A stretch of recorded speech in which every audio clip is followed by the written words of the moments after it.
Hello, and welcome to the Wild Wild West podcast. My name is Richie Richey of the MHRT Network.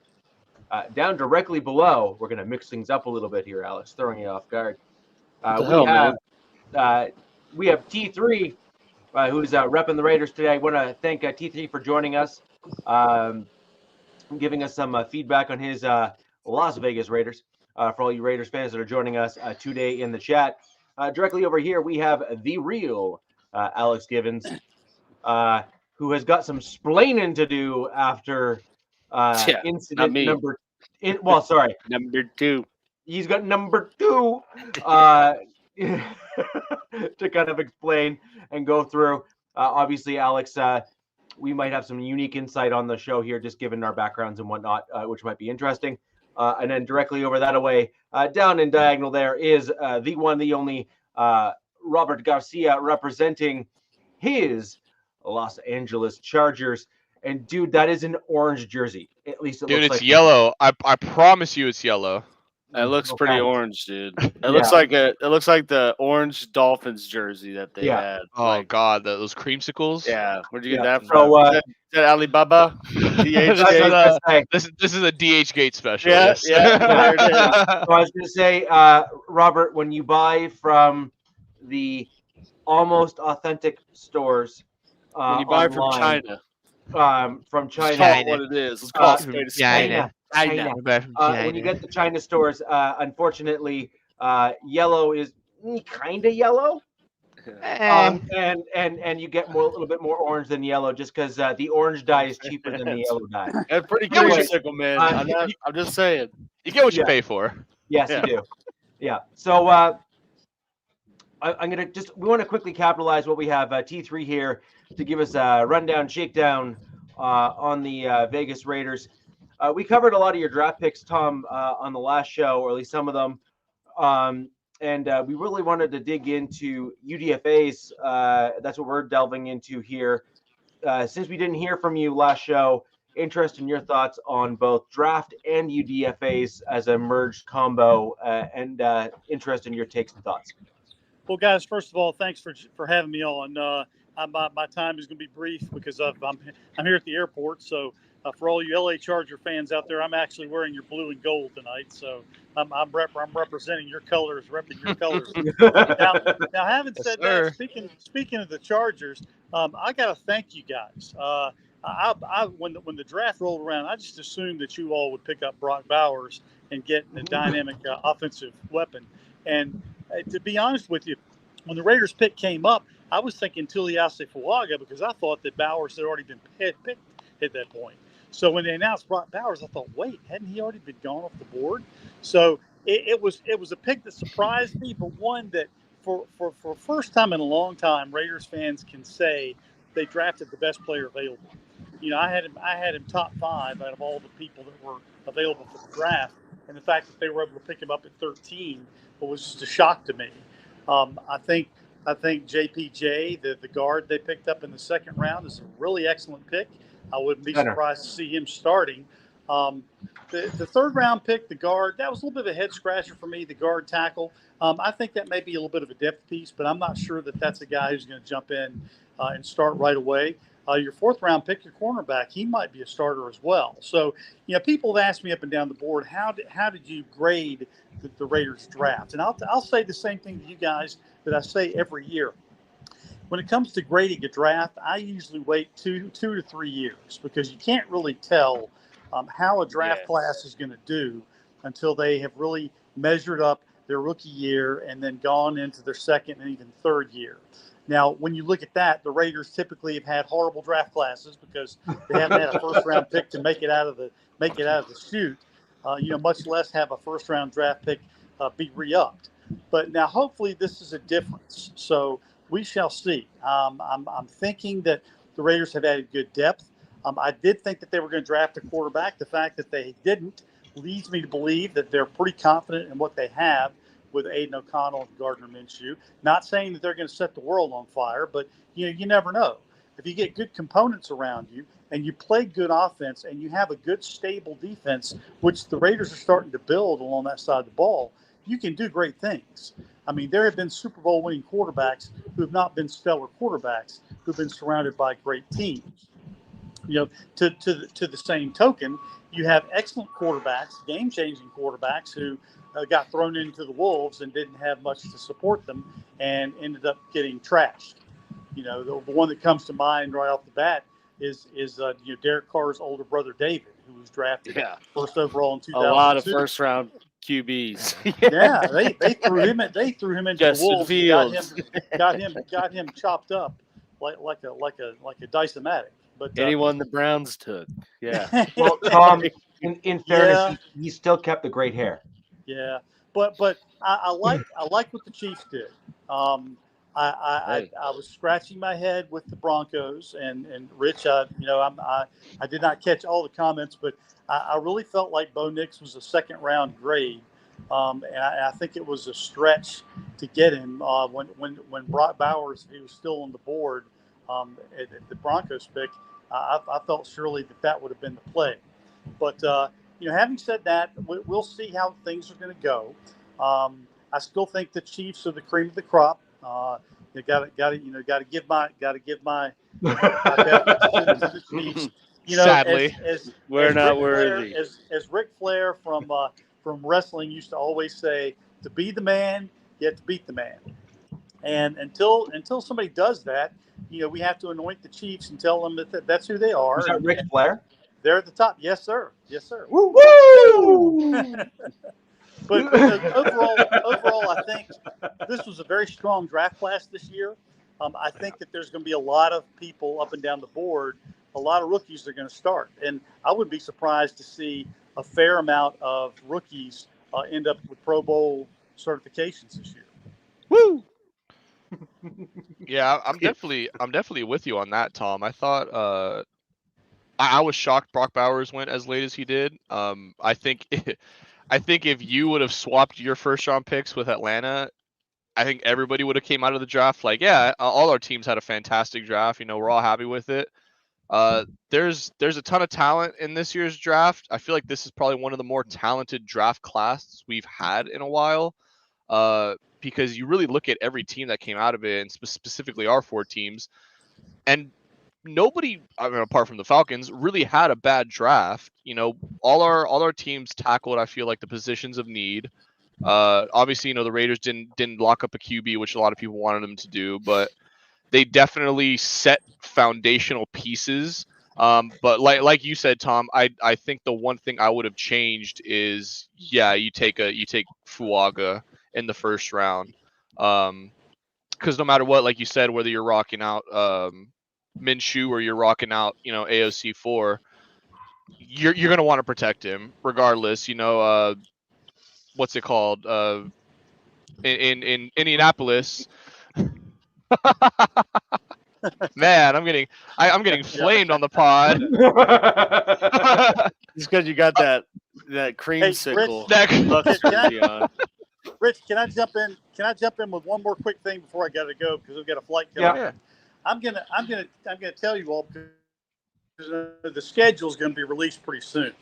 I'm gonna give you my predictions on who I think the first games are going to be for each team. Again, if I'm right, so be it. If not, whatever.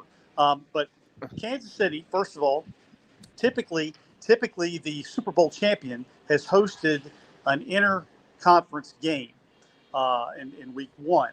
I would not be surprised to see the Thursday night game, the leadoff, having Derek Carr and the New Orleans Saints traveling to Kansas City and having that be the opener. Dang.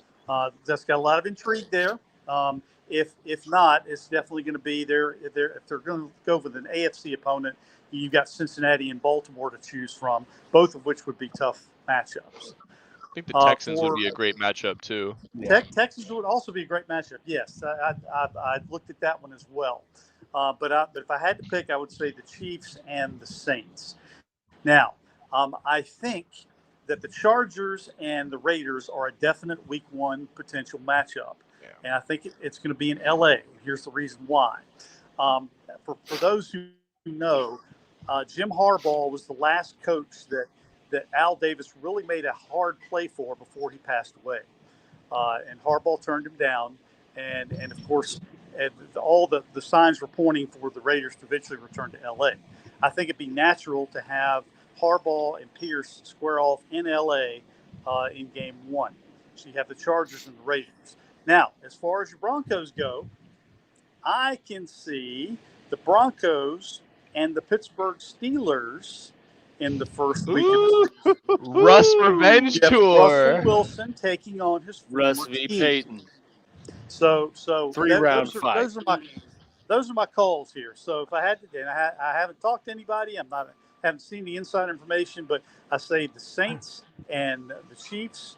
I see the Chargers and the Raiders, and then I see the Broncos and the Steelers, and that's your week 1 potential matchups. Tom, I love it, and I'm happy that you kept that call there to only 2 words, because according to all reports, that's all Russ could handle.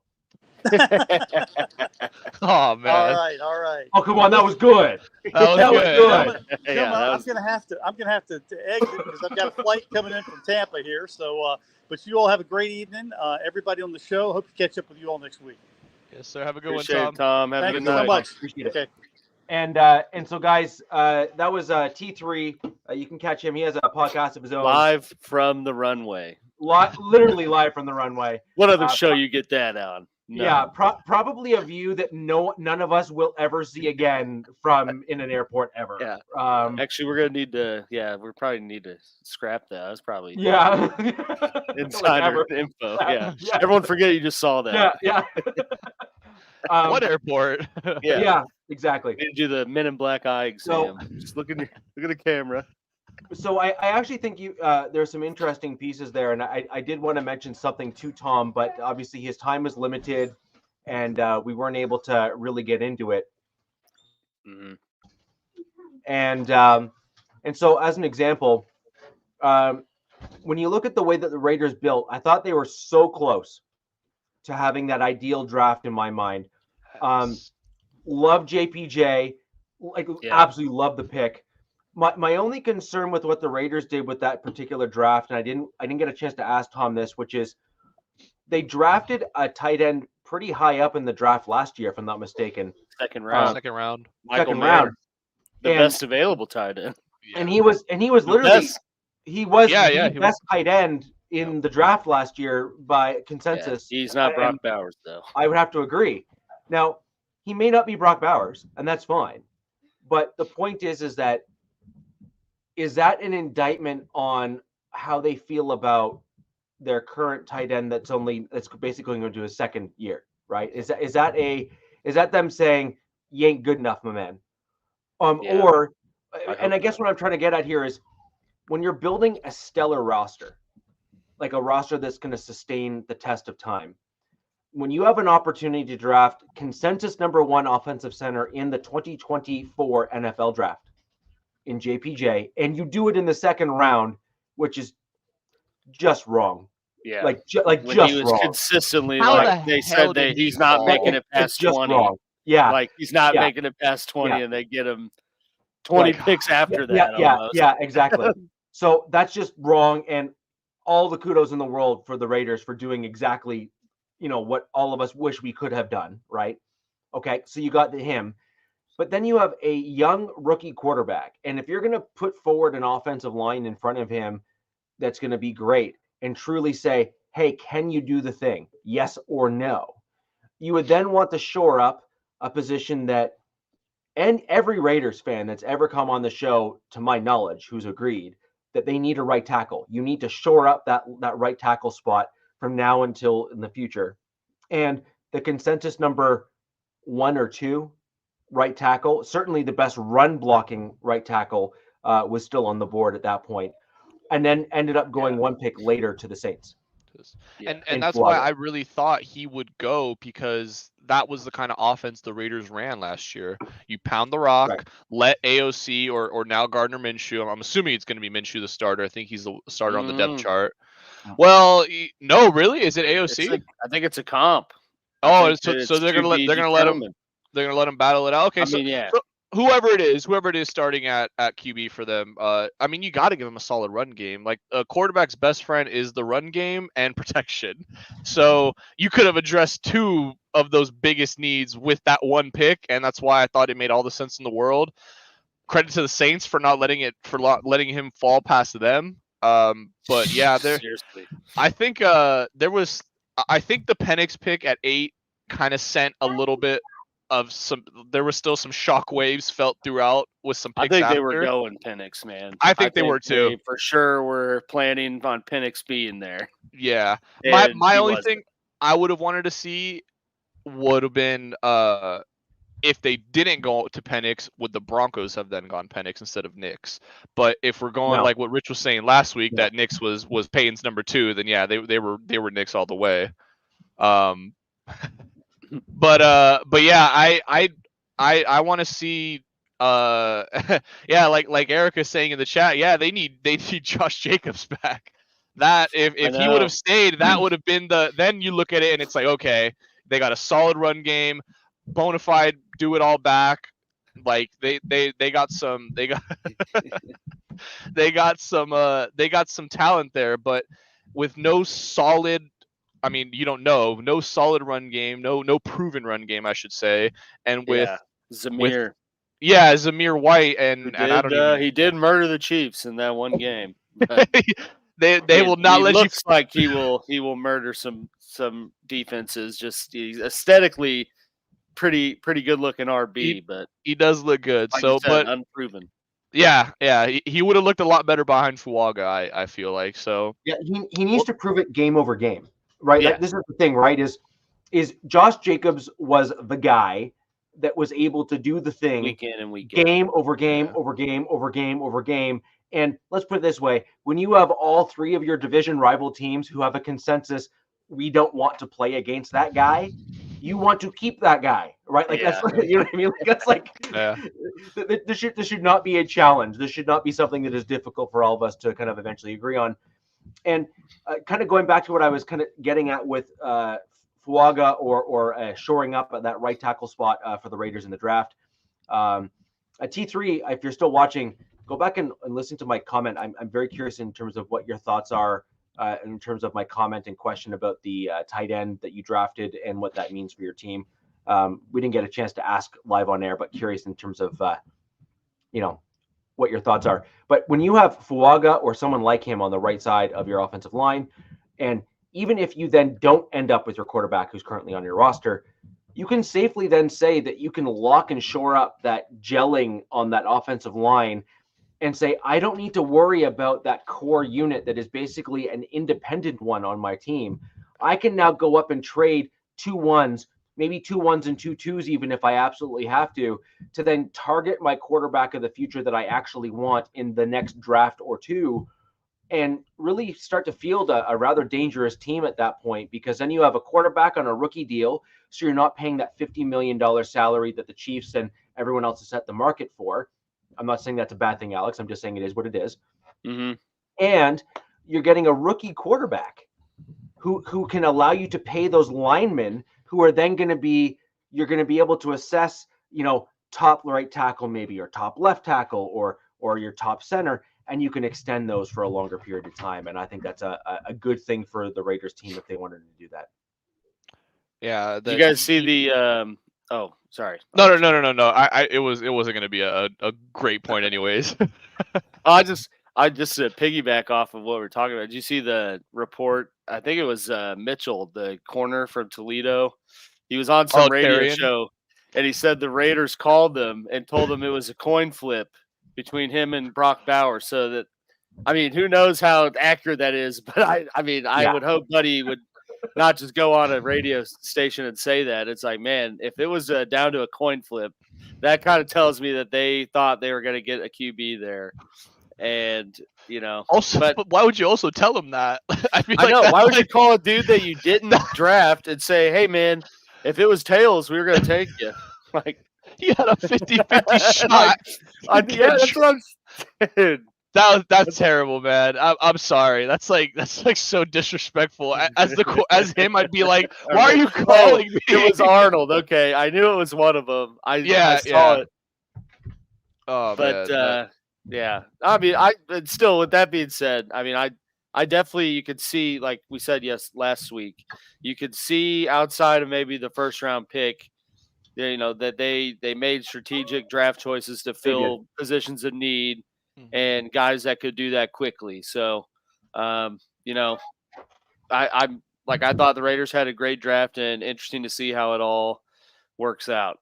And as for the Brock Bowers thing, I think it's more of, you're getting a guy that for sure should have been a top 5 pick, as well as offensive weapon, and what better safety security blanket to give your QB than 2 tight ends that are just rack machines and eat over the middle of the field, especially when you're losing Hunter Renfrow and you got Devontae Adams on the outside, and then Jacoby Myers still. So, I mean, I get the pick. It's just, I just thought that with that selection, they were probably planning to go QB and didn't think that 6 would go.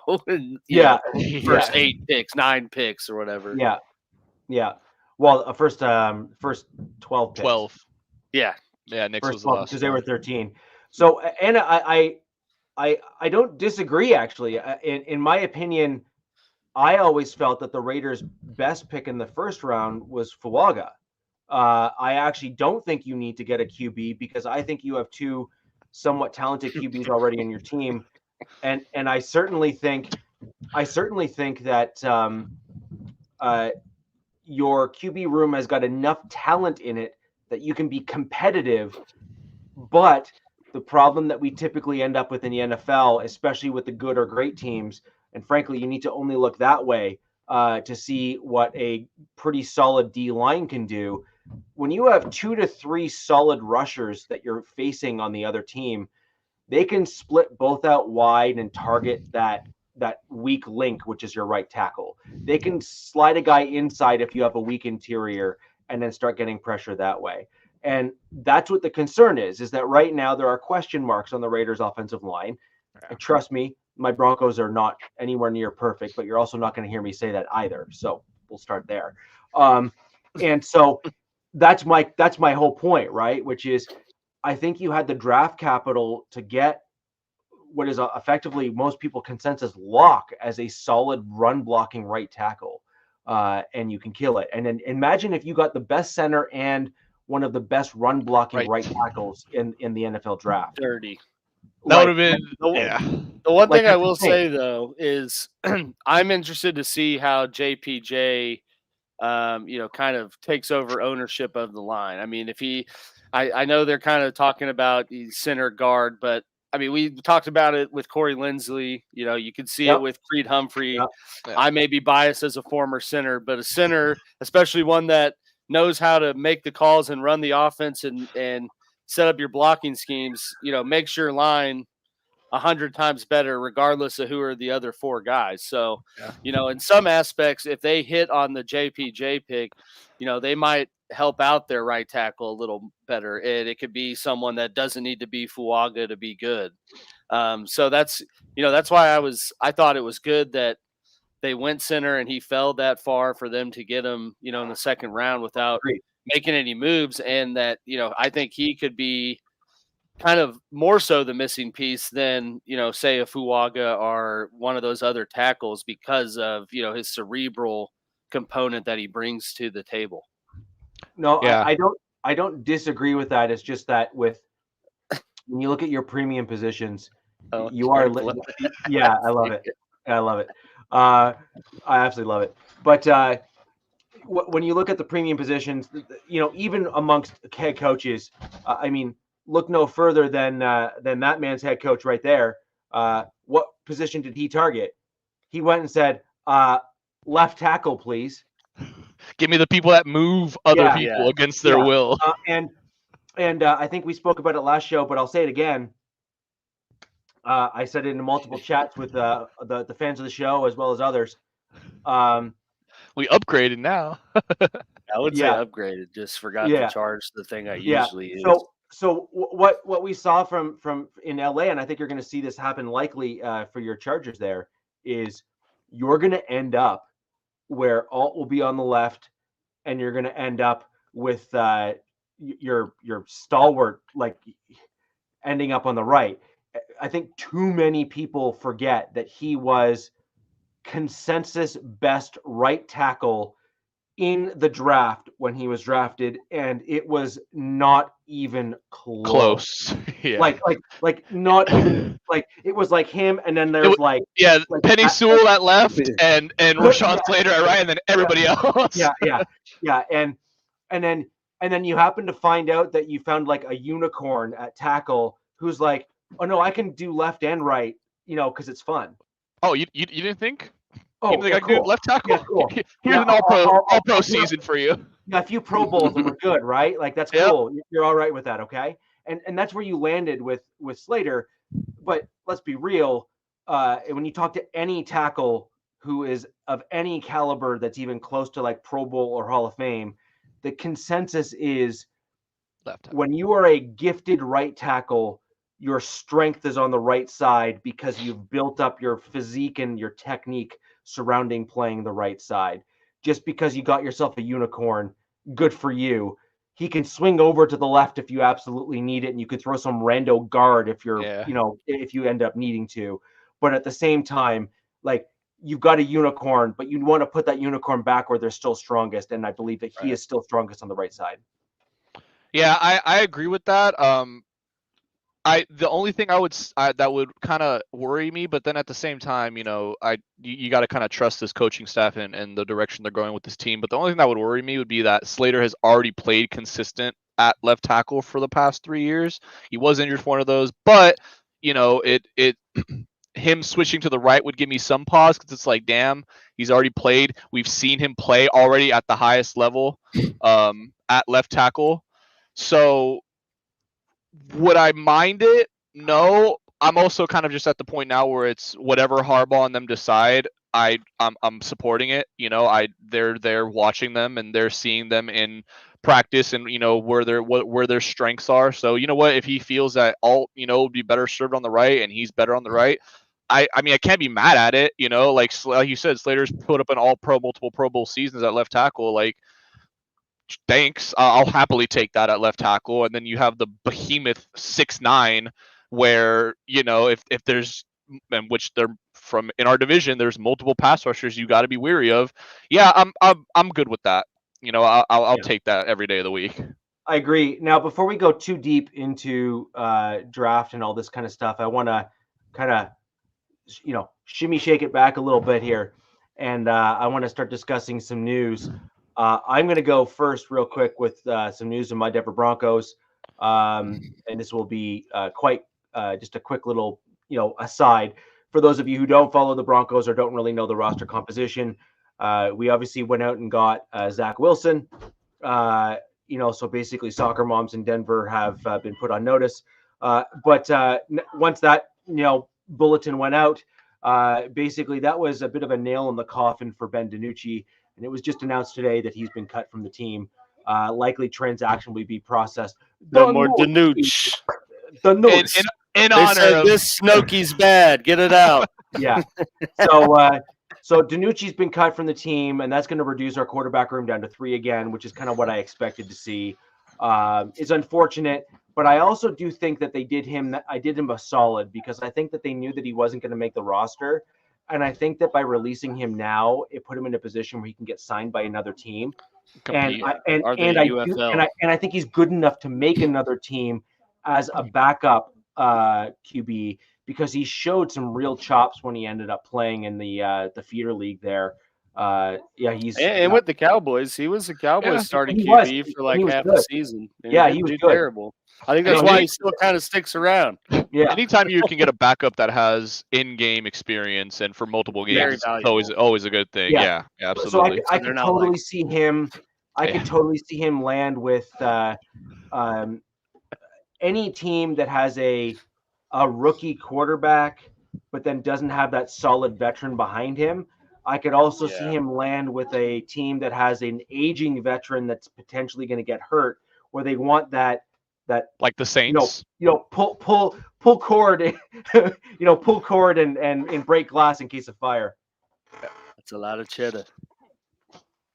Man. So that's where I see that going. And so when we're looking at the Broncos, that's the only real news that kind of came out, and then we'll get into the Denver UDFAs shortly. I want to throw real quick. We did actually sign someone over this past week too. We ended up signing DJ. Yeah, I know, right? Shocker. No way. Who saw that one coming? Saw the shark. Took another wide receiver.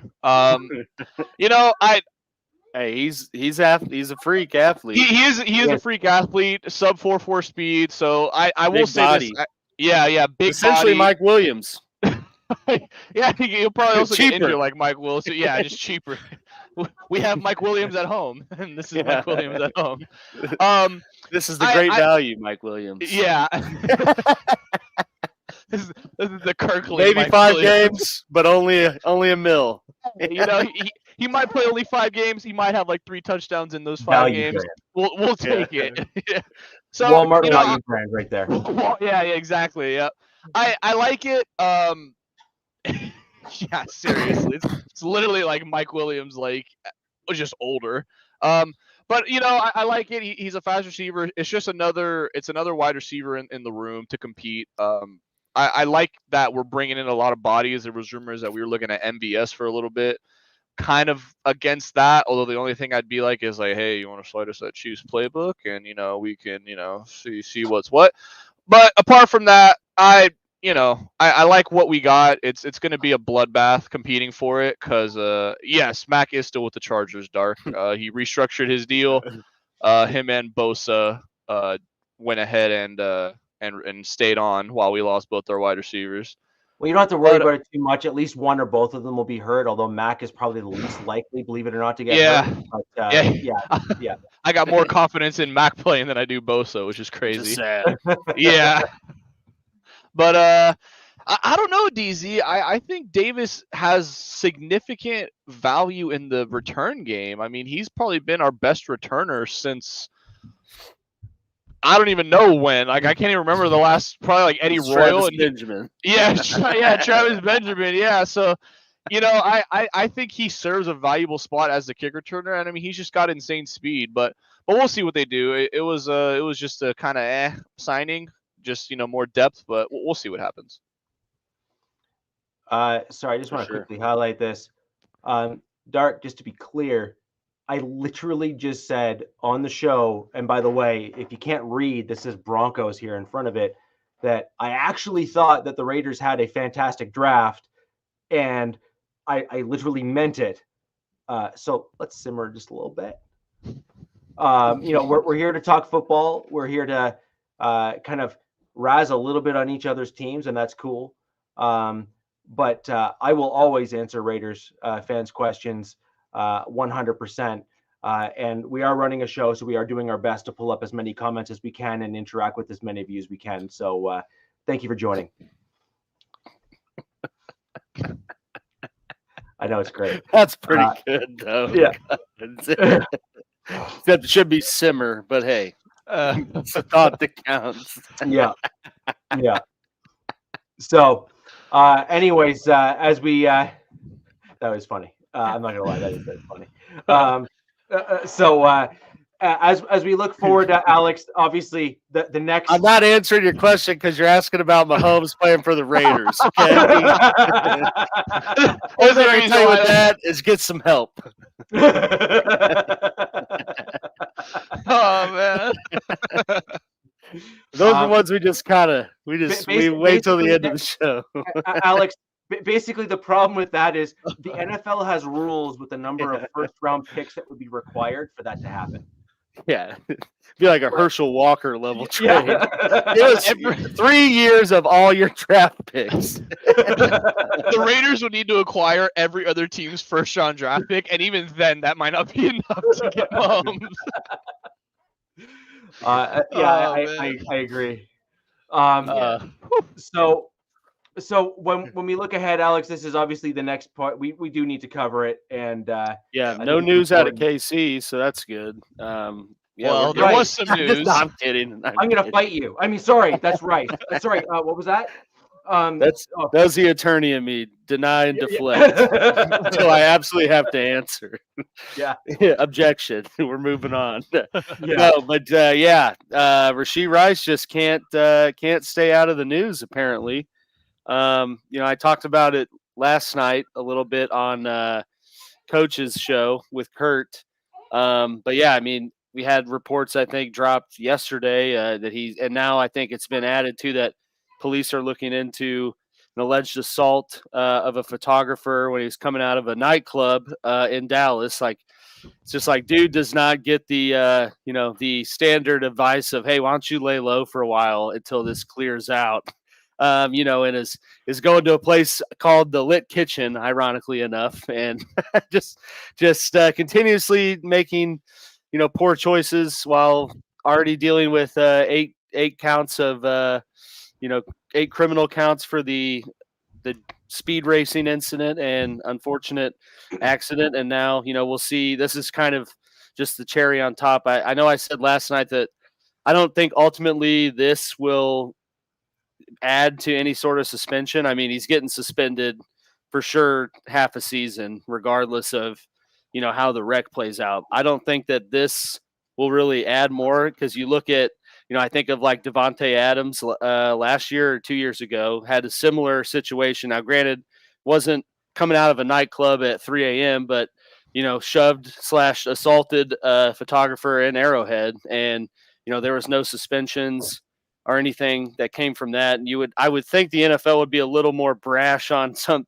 punishment on something that happens, with their product on their field rather than something off the field in downtown Dallas. But either way, the optics of it certainly aren't good. And I think that, I think we've already started to see questions of if he even remains with the Chiefs. And so, we'll see what happens. But yeah, not making the right choices. And I said last night, I think he just needs to kind of look in the mirror and realize that he's basically, hanging on by a thread off of the cliff of keeping the money train coming in. And he's probably got his other hand with scissors. Yeah. And the rest are his buddies like, come on, bro, let's go. Let's get lit. And he needs to just move back to KC, focus on football, and, keep his head in the sand. Because, I mean, he's in the mix with some bad circle, whether it's, high school family friends growing up or people from SMU. But, I mean, he's clearly rolling around with people that definitely don't have his best interest in mind. And he obviously can't make the right decision for himself on what's the best interest. So, it is what it is. But, not a good situation to be in. No, it's rough. So Rashee Rice is the dude that meme where you see the guy that says, hey, you need to go ahead and cut off that limb. And he's the dude that goes out to the end of the limb and then starts cutting the tree branch behind him.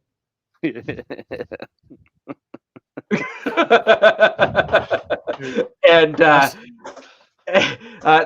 that's Rice right now. Like literally, and it's real.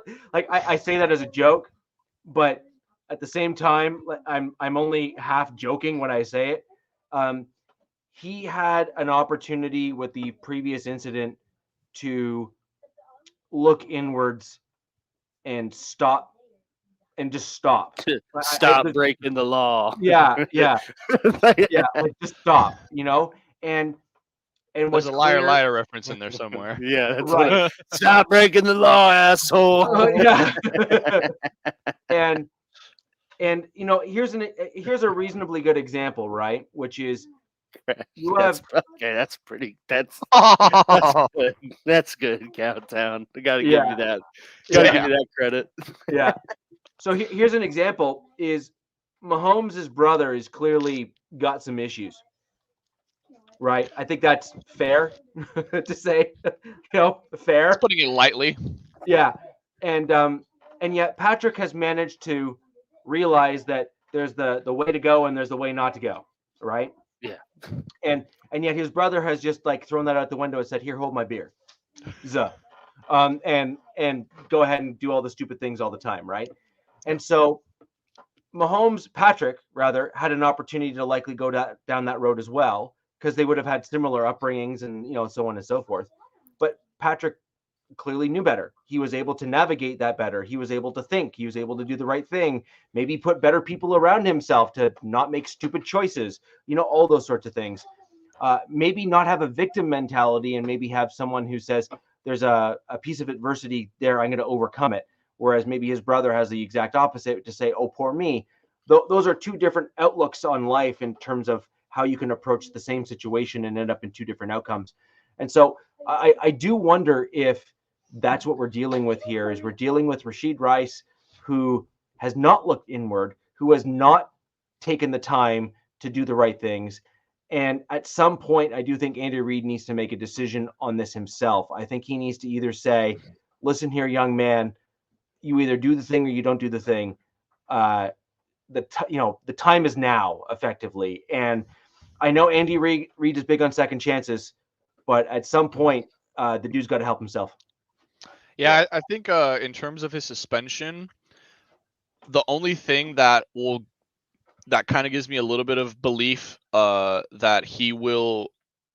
they'll tack on to whatever suspension he had was the fact that this entire situation with the crash isn't even like solved yet, and he's already having another run in. Phasing him. Yeah, exactly. Yeah, like he was came this close to essentially ending someone else's life and in theory his own, because if that happened, he's gone, and you know it's a whole rug situation all over again. But to have that happen and not even realize or wake up in that, and to we're talking to his chair. It's the hollow riveting insight. But yeah, I think just that him getting involved already with his other situation not even being resolved yet is just really does not speak well to his character, and it doesn't speak well to what punishment he will receive, if any. And I say if any because if this dude doesn't get any punishment, there's going to be some talks throughout the league. Oh yeah, no, I mean he's getting punishment, man, for sure. Yeah, that's my biggest thing is I just know, if that happened to me, the accident thing, if I was involved in that and I'm in his situation, I would not be doing anything else other than working out, catching footballs and hanging out in my house. And it's just damn, dude, why do you got to go out? I'm sure, I mean, knowing your situation, you have to know that every news outlet's going to try to get some damaging evidence of you doing something, or just to show that you don't care. And here you are. and it's so that's our hope now. Just put him in a song. It's so sad too, because with Andy Reid, who is one of those coaches where he will give second chances, and he does believe in second chances. I mean, Travis Kelce is one of the biggest examples of that. Coming out of college, it was. Yeah, I think you even third or fourth chance. He got kicked off. Yeah, exactly. Yeah, you even heard Jason kind of tell Reid called him. He's like, hey, is this dude worth it? Am I gonna get somebody out of him? And he's like, yeah, you will. And boy, did he! If you want to look at redemption careers, look no further than Travis Kelce. But I will say the thing with Kelce though is he had his issues coming into the league, and you haven't heard anything about any problems with him.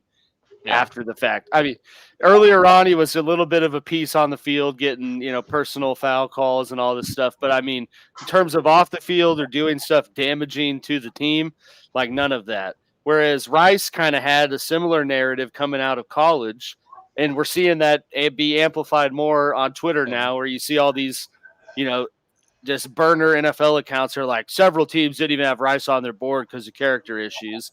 But so, similar situation, given the chance to not, and, basically don't mess it up, and he's messing it up. So,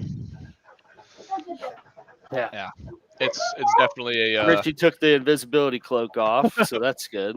We're done talking to his chair. That's an interesting question here. Actually, I kind of like this. I'm assuming you're talking about Jerry's kid that's with the Chargers, right? Yes, sir.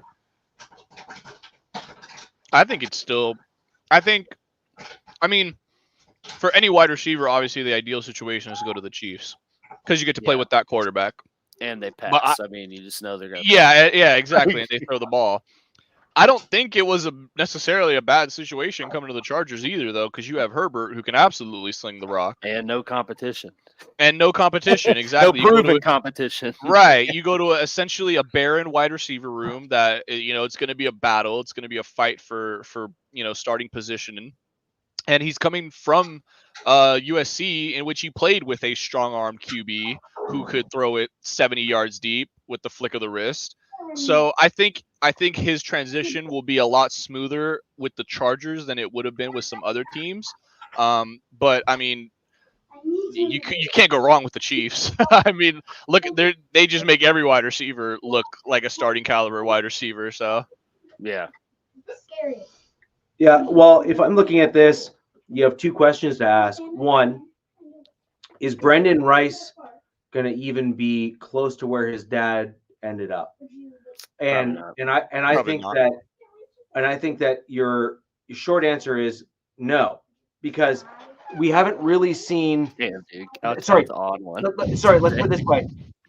I can only think of a handful of players, and really only one in even recent memory, who has actually been better than their father, and that would be Peyton Manning.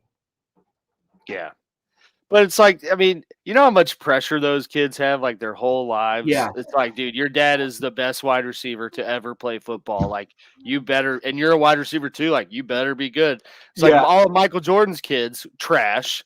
Because they look at him, they're like, this is supposed to be Michael Jordan. Like, why am I not seeing Michael Jordan play? Or, Bronny James, like, I mean, it's just so much pressure, like, your whole life. I think the only one who is going to live up to it, or is certainly on the trajectory to live up to it, is Marvin Harrison. No, Jr. Arch Manning as well. Oh yeah. Well, I'm saying, but Arch Manning was kind of ass. It's not like Peyton Manning was. I mean, it's not like he was. I mean, he was just the son of an NFL QB. He wasn't the son of like Arch Manning, perennial Super Bowl winning QB. Like, I think he was more known for throwing interceptions than doing anything else.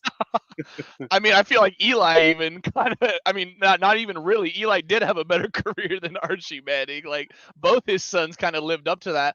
The reason I say Marvin is because Marvin Harrison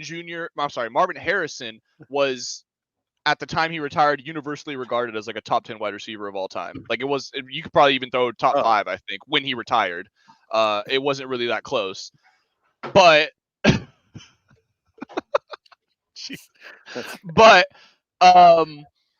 I think he has the potential because he's taken everything that his dad taught him, and it's almost like he's kind of perfected it in in a strange way. You see him in college, and it's like for the last 2 years in college, it was undeniable he was the best wide receiver. It wasn't a matter of if he's going to be the first one taken in the class. It's a matter of when is he going to, enter the draft and how high is he going to go. So I think with Brendan Rice being drafted in the 7th and the fact that a lot of teams, I mean, he was projected like a 4th round pick. Like, the dude has talent. Let's not say that he, just because he was picked in the 7th that, he's a bust or whatever it may be, or obviously he's not going to live up to what his father did. He doesn't need to live up to what his father did.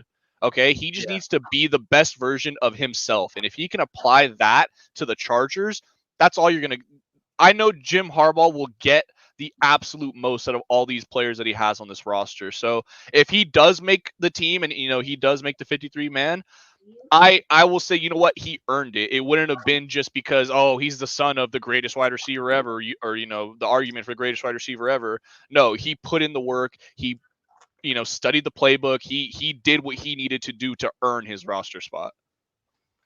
Yeah, I agree. And I'm going to pull up Biggie here. I think that's a great point. The real upside is that his dad's going to be there. And so you got to think like the son will bring the dad, and the dad will then start talking to the other players on the team, and they can start bouncing questions off of him. And, we spoke about this last show, actually, which was some of the best players make crappy coaches.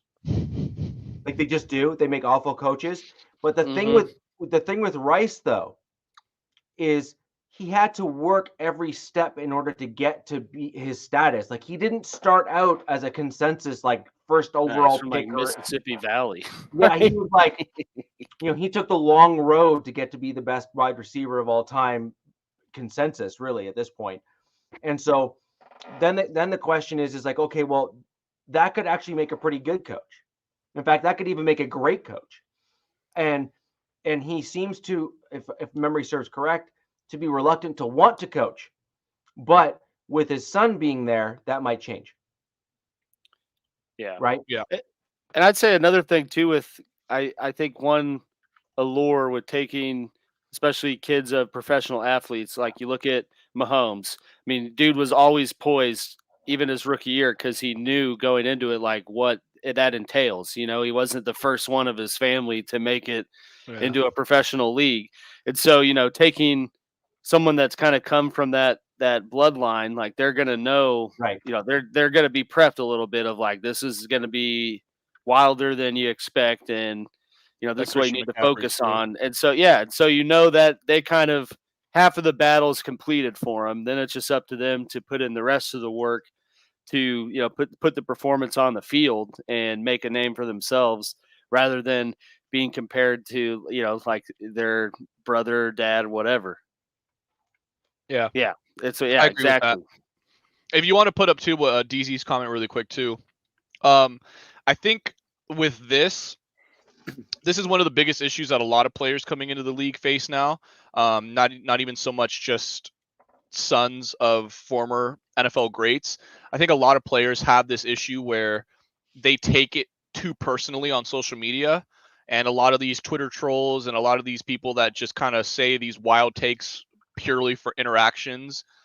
A lot of these players sometimes kind of take it to heart, and to that, I kind of just say, I feel like he won't have this issue because of his father, and because his father, I'm sure, implemented at a young age, like, you're going to get comparisons to me. Obviously, people are going to look at you and like, are you going to be the next Jerry Rice? Are you going to live up to your dad's name? So I think I would like to hope he would have implemented this in Brendan's head very early on, like, don't try to, don't live up to me, or don't try to, spend your career trying to be better than me. Just be, your best player, be the best player you can be. And I think if he just sticks to that mentality, the dude's got all the drive in the world. Dude, is that the only thing I need to do to have you guys start losing games? Like, man, all I need to do is start being like the most aggressive troll towards every single one of your players. Like, I could totally do that, by the way. Like, I am great at it. God, please don't. I can't stand Acho, man. Oh man. There's so many times where I wish I could go on that show. That dude was on ESPN for like a month. That should tell you all you need to know. Okay. If he couldn't last long enough at ESPN, they weren't really vibing with what he's putting out. Now he just says outrageous things on Twitter, posts them himself on Twitter just to get interaction. So, oh man, it's yeah, it is what it is, but it's so you know what it is. I think we should move on because I want to make sure we have enough time to cover our UDFAs for all of the folks in the chat here. We're gonna pull up the question just in one sec, but let's quickly just summarize here. I want to know from each fan from the various fan bases, Broncos, Chiefs, Chargers, and Raiders. I want to know your top 3 UDFAs, the ones that that you've signed. Who are your top 3? We'll try to pull up the answers to that question shortly. So top 3 UDFAs that your team has signed. We will bring them on screen and we will discuss kind of each one, and we will go from there. Now, I do think out of all of our teams, I don't think this is speaking out of turn either. I think my Denver Broncos have generally done the best with per UDFA. Richard. Denver did very well. No, I meant historically. Yeah. No, no. I'm talking Absolutely. bigger picture. Yeah. I'm not trying to pop a collar or anything here, but I do think that my Denver Broncos have done, unbelievably well as it comes Especially with running back. Right. So, we got running backs that have been absolutely fantastic. Chris Harris Jr. as a undrafted free agent cornerback who was, number one in the league in various categories for several years running when he was at his prime. And we have a whole bunch of UDFAs that have been absolutely fantastic. And I do want it back on record on video again. My man CJ Anderson, when we got him as a UDFA, everyone else was laughing at me when I was posting out that he was the guy, and they're like, who's this CJ Anderson guy? It's like, you need to watch him play. Yeah. Like, you just need to watch him play. I promise you he's making the 53-man roster.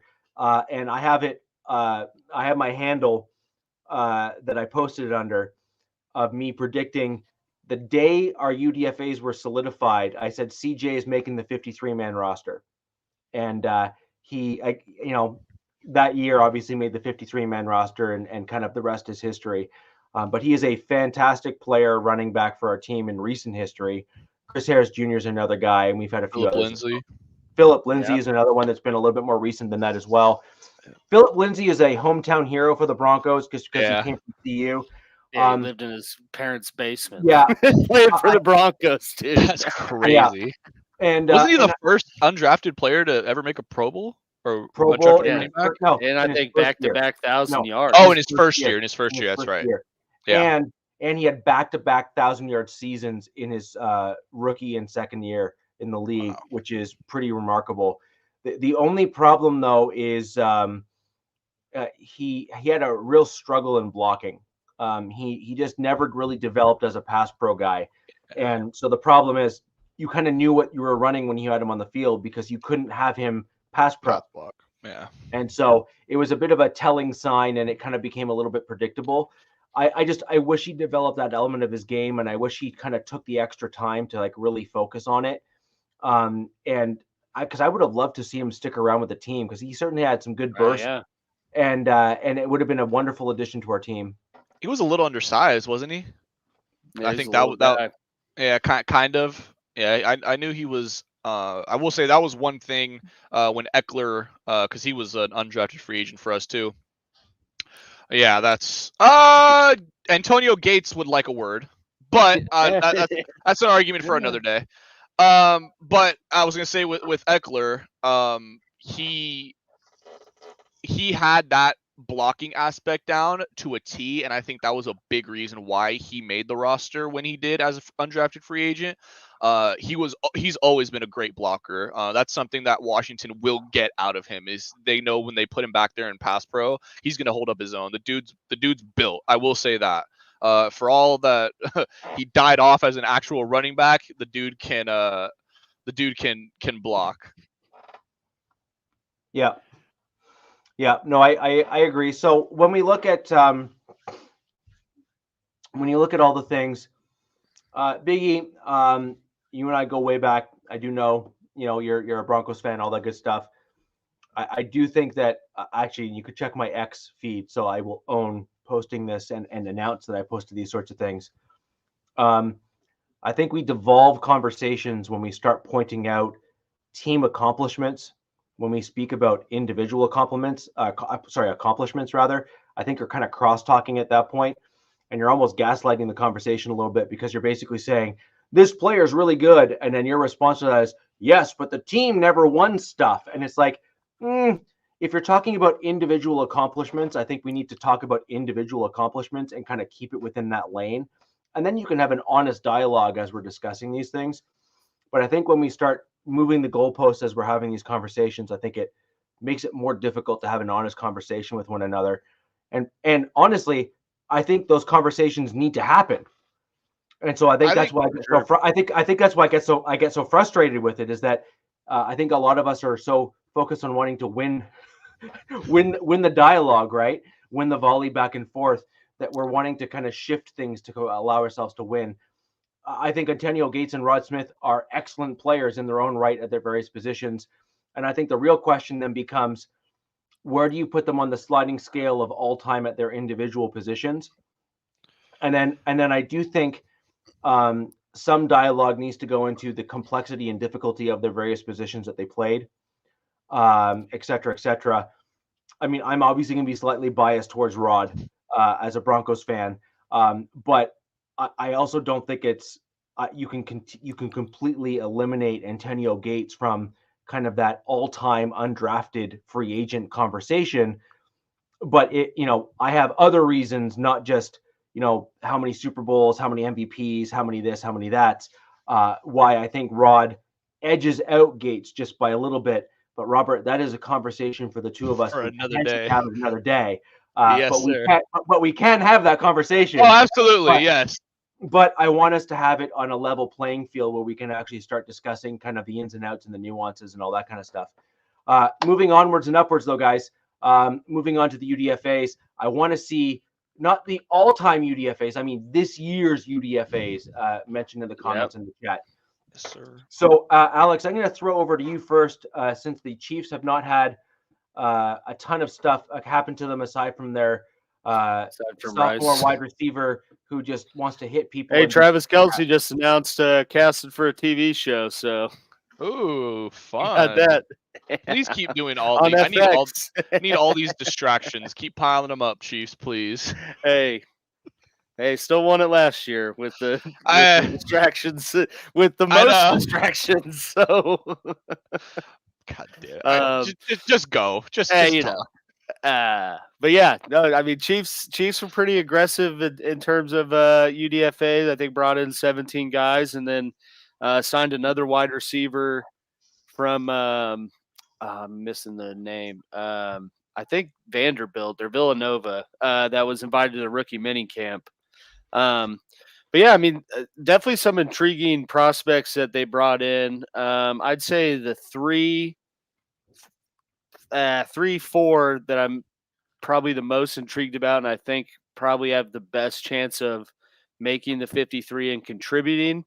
I'm going to list 4 mainly because 2 are running backs. But and those 2 are Imani Bailey from TCU and Carson Steele from UCLA, who I think, I mean, if both guys are freak athletes, definitely I think more towards Pacheco style back, like fast guys that are more hard runners. But I think both of those 2, considering the fact they haven't really brought anyone in to replace McKinnon, have a pretty good opportunity to compete for that third running back in the room / kind of third down pass back work. So intriguing to see what they do.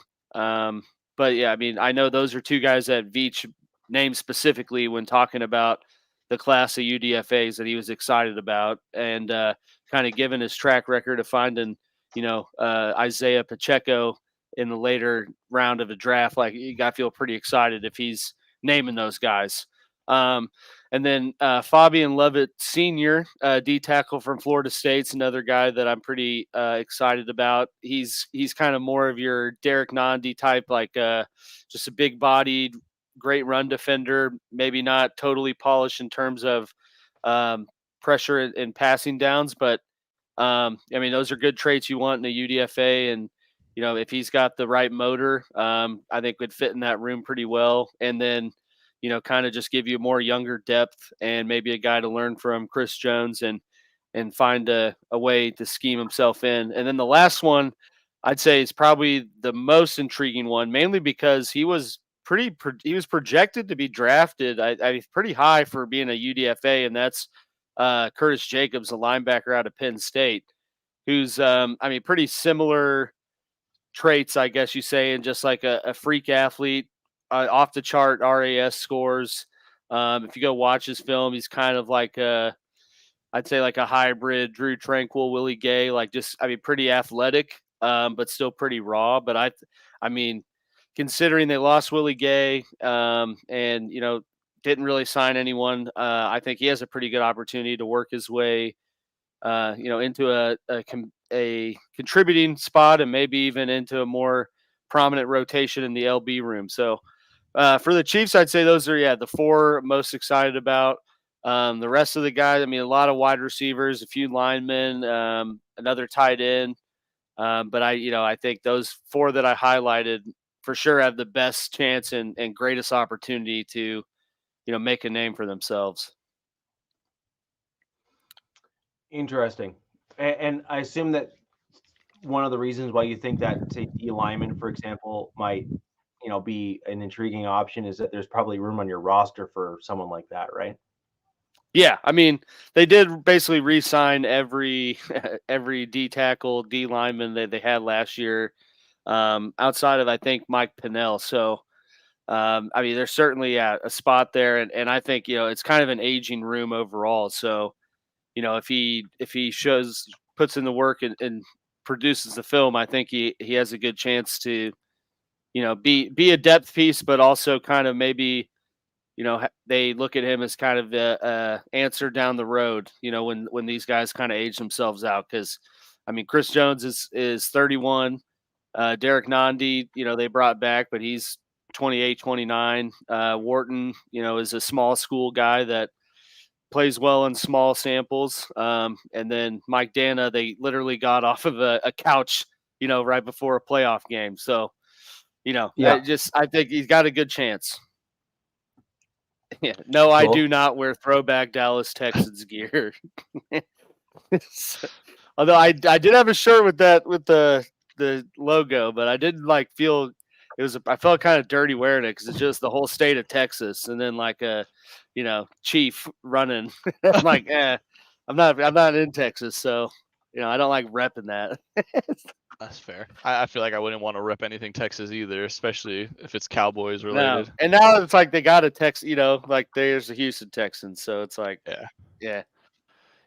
For our free agents, we got a ton of offensive side of the ball talent. Got a lot of wide receivers, tight ends, a lot of O linemen that we took. But three that stuck out to me, I went trenches with my picks here. For starters, I went with another Michigan kid. I went with Carson Barnhart. As you can see, my title in the or my nickname in the chat. I thought we would get Drake Nugent, the center. Patriot, you're wrong for that one. I really thought we would go after Nugent, the center, when we didn't draft a center. I thought it would make the most sense. But then he goes to San Francisco, so it's like shit. Okay, kind of looking where are we going now. I like bringing him on, another Michigan guy, so obviously he knows Harbaugh's system, knows how he wants to run. Harbaugh knows him and what kind of blocking schemes he likes to run for him. I think has the potential to be kind of one of those swing guards that we have, just if somebody goes down with an injury, somebody you can plug right in, and you're not going to get that same kind of level of production, but you're not going to see such a deep decline to where it's like, oh, we have to address other protection to go help him, and it kind of ruins the flow we have going on with the rest of the line. So I like him. I would love to see him come on, see him compete. Went with another guard from Appalachian State, went with Bucky Williams. Dude was a 5-year starter.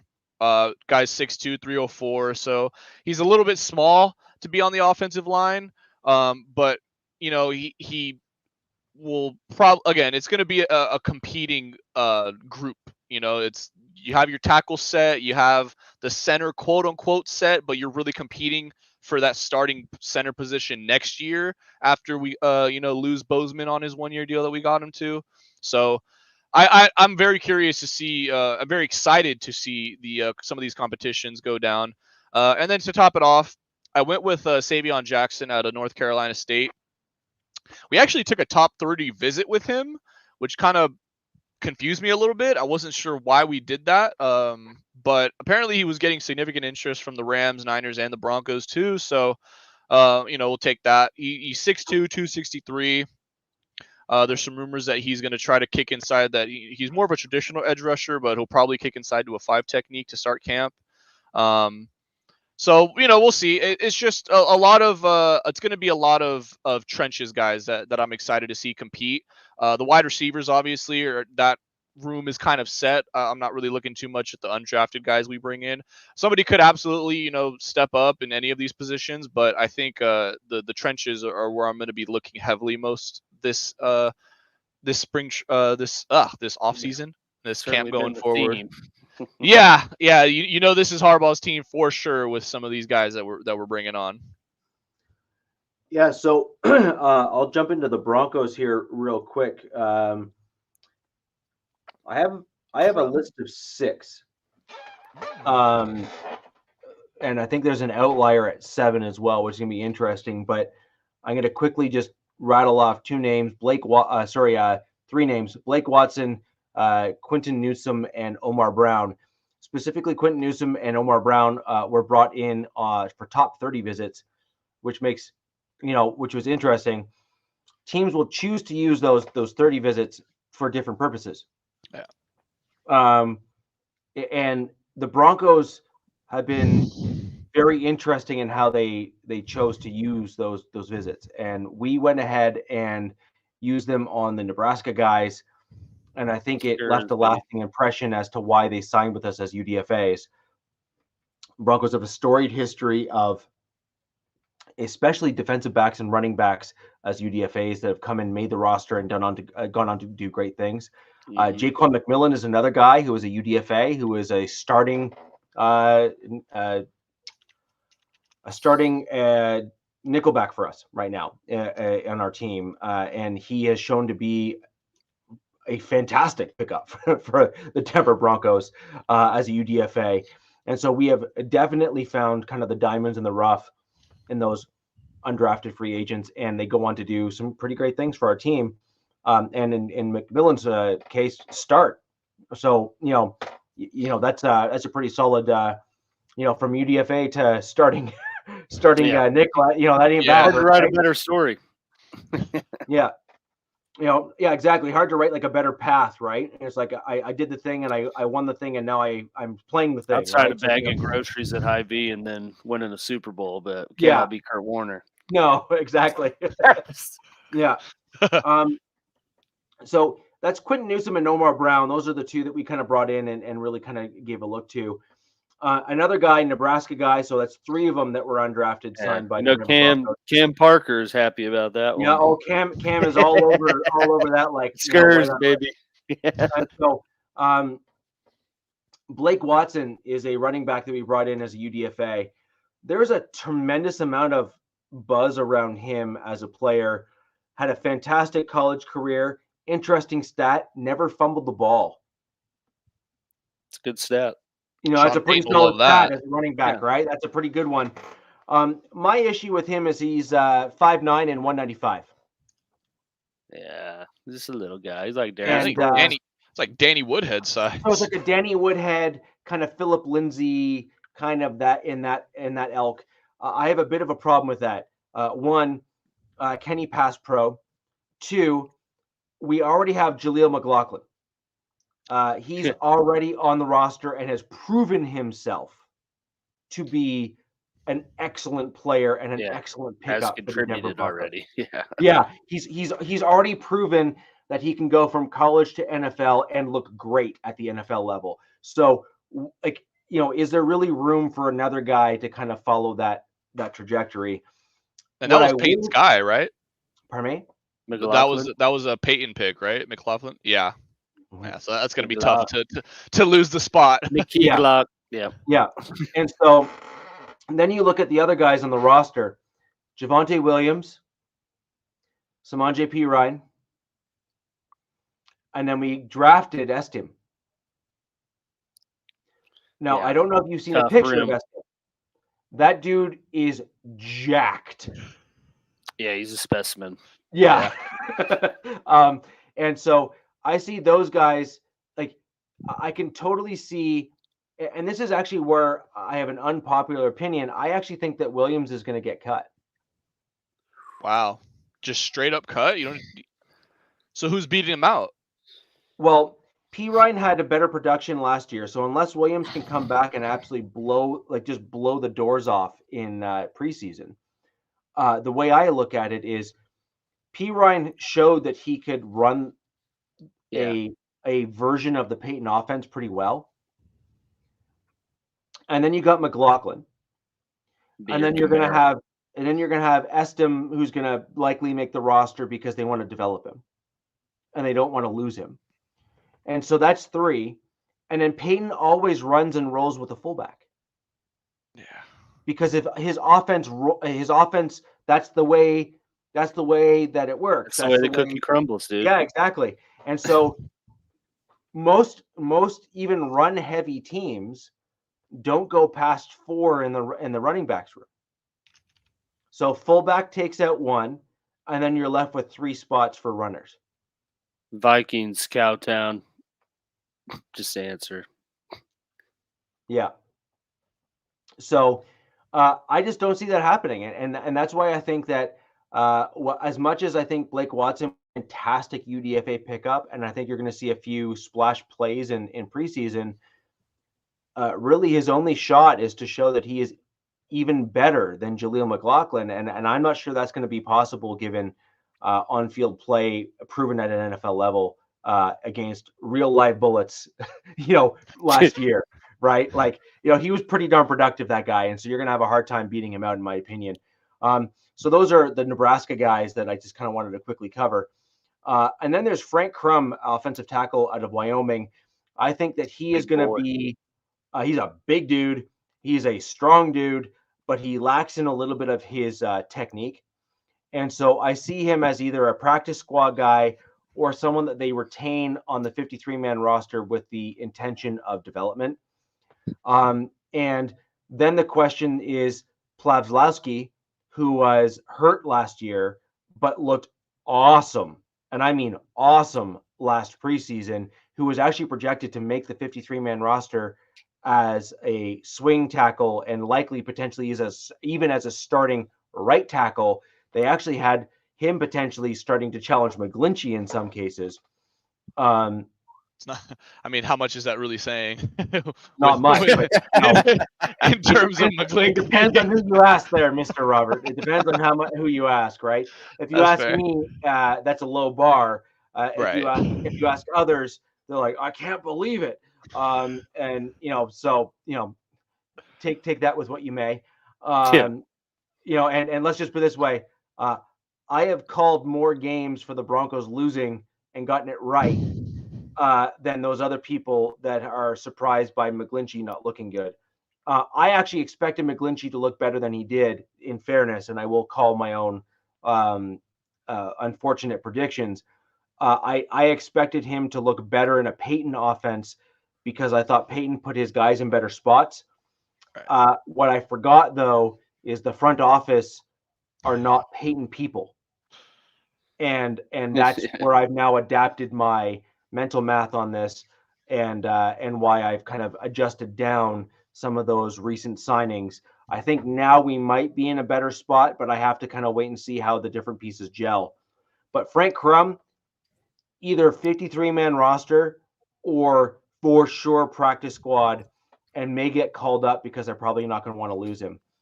Now, these next two are where I think it gets real interesting for my Denver Broncos real fast. We have Alex Mock, linebacker, inside backer of Air Force. That dude is a tank. Like an absolute tank. Like, he is a tackling machine. He tackles the way that I used to in rugby, which is actually rare. Most rugby players use forward momentum to bring a dude down.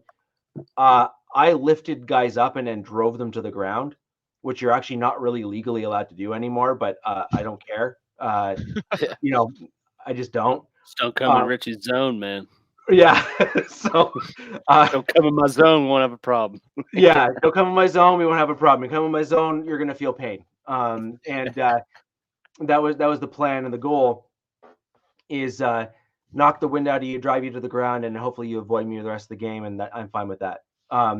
So as we look at Alex Mock, I actually think he has a reasonable shot at potentially making the Denver Broncos 53. I think he tackles well. I think he has a good running, and I think that he's going to show out on special teams, which will likely be, if you're looking at tiebreakers between guys, a reason why someone would make the 53-man roster. In addition to that, the Broncos actually have some precedent for this, legal term there for Mr. Givens. We have a guy by the name of Wesley Woodyard who made the team as an undrafted free agent with my Denver Broncos at the inside backer spot, who went on to do some pretty great things for our team and really did a good job at the inside backer spot. I could see Alex being kind of that guy who kind of re-ups that UDFA at the inside backer spot for us via Air Force. And last but not least, tight end Thomas Yasmin.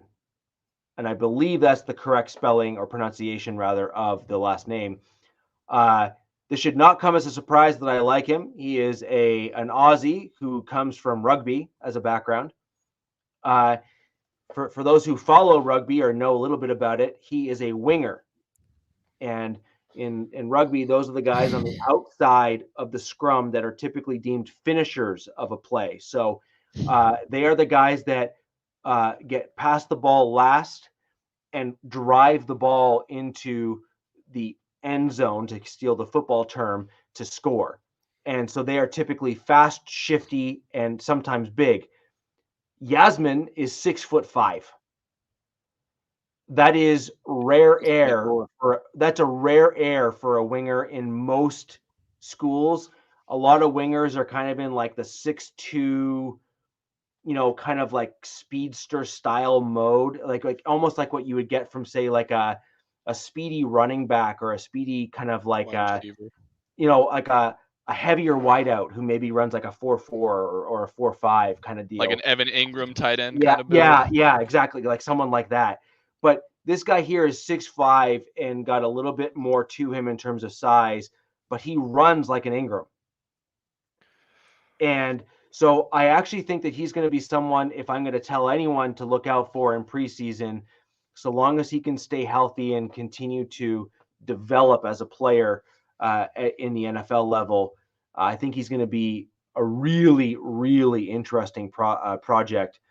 Another thing that I took note of when I was watching some of his film and tape, he catches the ball with his hands, not his body. That is a rare trait for young guys that are coming out of college. That, by the way, comes from rugby because that's how you're taught. And so I think it's a great transition to show that some of those skill sets actually matter. Maybe Quentin Johnson needs to go play some rugby so he can learn how to catch. Yeah. I think that would really help him. Yeah. And another thing to keep in mind is that because he comes from a rugby background, he's used to playing in tight spaces and playing through contact, right? So you have a lot of wideouts or pass catching guys that are just not used to playing kind of bang bang or even contact, aggressive plays like that. Whereas this dude here, like, that's a Tuesday for him. Yeah. Right. He's like asking to get pressed. He's like, please come here. Come on. Yeah. And so I actually think that he's one of the more interesting guys that we signed as a UDFA. And if you're going to ask me which guy I think has probably the best chance out of all of them, it's a tie, in my opinion, between Alex Mock and Thomas Yasmin, simply because of where I believe openings exist on our roster, and also because they fit certain molds that we currently don't have on the team, and that there's certainly room for on the team. So there's definitely room for linebacker depth. There's definitely room for tight end depth. And then the question is who then gets cut as a result of that? And I think some Broncos fans may not like some of the guys that get cut as a result of these players. But I think as Broncos fans, we also need to ask ourselves, have we really won much? Have we done well lately? So are the guys we currently have on the team really the best that we should have? And I think if we're going to be honest, the answer is no. I think my answer to that, TJ, would, and maybe this is just a little bit of recency bias, but I think Jordan Mailata might have to definitely be in that spot. Yeah, I think he's probably the only one. No. Yeah, I mean, to get a massive money like he's got, that contract. You got like $80 million. I mean, and he was worth every dime, man. He's a specimen on the field. So TJ, I think that's what the interesting piece is when you transition from the NFL from rugby, is guys that I expected to do better didn't, and I don't fully understand why. There's been a few rugby players that I thought should do better. So, for example, Mailata is a guy that played in the scrum and also flanked out, and so he's used to that real aggressive, style of play, and he's transitioned very well to the NFL. I think guys that typically play in the backfield in rugby, and then guys that are kind of in that like weird, wonky size and frame that play rugby, because rugby is a very, very high collision sport that's more akin to running back in the NFL, or even kind of like a tight end style position in the NFL. Those guys have typically not transitioned as well as I thought they otherwise should. And I think it's in part because they're not used to the aggressive hit, like single impact hit that they get when they have the ball in their hand. Because rugby, like football, has been softened to a point where it is no longer the sport that I once played. When I played rugby, and I will literally quote a ref when I played, which was the baby making parts are the only areas that are off limits. and I will be honest, like there were dudes that were getting tackled by their mouths, by fingers, and were being physically ripped to the ground. God damn. And like that was not uncommon. Like I have stories, like legit stories of like insane stuff that like American football players are like, no way. I was like, no, there's video of it somewhere when I was playing, like somewhere. Yeah, it's out there. And then like, for example, like in football, you can't grab a guy by kind of like this part of his jersey, collarbone, right? Because it's a horse collar in football. Whereas like there was a video that one of my buddies took when I was playing where a guy was two-hand swing tackled like a tomahawk to the sideline by his jersey. Jesus. And just literally thrown into the crowd. Like UFC, man. Yeah, like physically thrown into the crowd, right? And so these things are not, so these things are not uncommon. They're not necessarily things that don't happen in rugby game. But even rugby, like football, you see like the head tackles. The other area they didn't let you tackle, although it was often kind of ignored, if they saw it, was the neck area. And so that was really it. And almost everything else is on limit. So you got to see these rugby players when they come here. I always expected them to do better because football has so many more rules, and you're fully padded, like with an exoskeleton. Like, like you're so much more protected.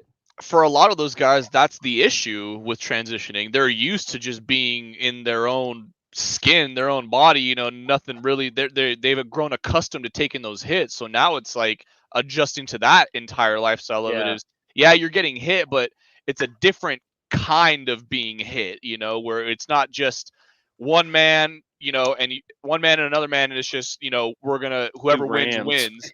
Yeah, exactly. There is I will say there is a little bit more technique in how you get hit in the NFL and in the leverages, some of these linebackers are able to use, or these D linemen are able to use. So I mean, like that could definitely be part of it. Years of experience of using it. Yeah. But I was going to ask you this, Richie, because I mean, I don't really like, other than seeing some rugby highlights, like I don't really know much about what goes into how the game is played. But I mean, so it obviously watching stuff, it seems like there's some form of like a playbook with plays or formations they run. But I would think, from a transitioning rugby player to the NFL that's more in the skill position type category, I think probably the biggest hurdle is learning the terminology that goes into an offense in football.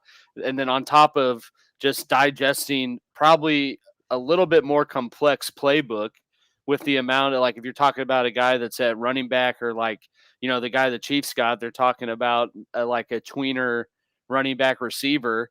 I mean, think about all the different motions and, sets that you'd have to remember to be in. Yeah. And I think that's probably whereas, Mulata, like, he's just a giant dancing bear.